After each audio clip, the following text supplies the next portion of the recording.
It was late spring on our ranch outside Bozeman, Montana. Big sky, wildflowers everywhere, and our backyard turned into Kendall's 18th birthday blowout. White tents, string lights, a country band playing old Johnny Cash tunes. The smell of brisket and fresh cornbread drifted across the pasture. I wasn't a guest. I wore the staff polo and a name tag that said, Rye. Mom handed it to me with a tight smile. Don't make this about you, honey. I refilled glasses while guests gushed over Kendall, valedictorian, rodeo queen, future face of the Bennett Ranch empire. I was background noise. The next morning, Dad said we were heading to the lawyer in town for family paperwork. They left me in the truck. 45 minutes later, I watched through the glass as Kendall signed a loan while Mom and Dad nodded like advisors. When I asked at dinner what it was about, Dad's fork slammed the table. You think this ranch owes you answers? Kendall smirked. Some of us actually earn our place. A week later, Mom slid papers across the kitchen island. Just sign, sweetheart. It's standard. Gives you tuition help. Keeps everything clean inheritance-wise. The top line read, renunciation of interest. I photographed every page on my phone while they stepped out. At the next family brunch, I finally spoke. Why does Kendall get the trust fund and I get trust issues? Forks froze. Kendall laughed that polished laugh. Dad stood. You just made yourself the problem. 2 nights later, they called a family meeting in the barn.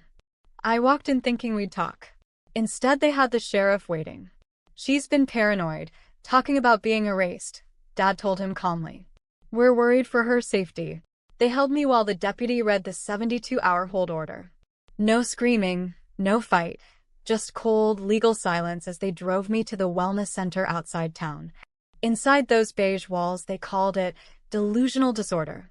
I smiled at the intake nurse, then slipped my hidden USB into the laundry bin when the night janitor passed.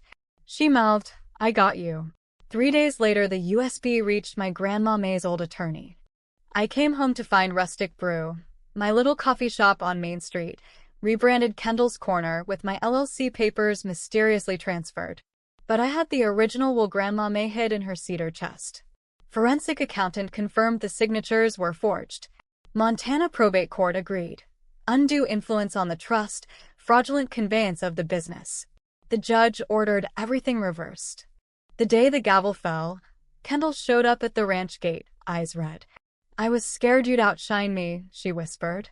Mom and Dad stood behind her, quiet for once. We didn't hug and pretend nothing happened. We sat down with a mediator instead. They kept the main ranch operation. I kept Rustic Brew and a fair share of the trust. Kendall started working shifts at my cafe, learning what real work feels like. Today I run my shop, host my podcast Big Sky Truths, and quietly fund a scholarship for girls who feel invisible. The Montana wind still blows cold some mornings, but now when I look at the mountains I don't feel erased.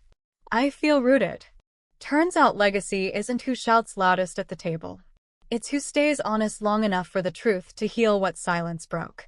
Sometimes the strongest family bonds are the ones you rebuild, one honest conversation at a time.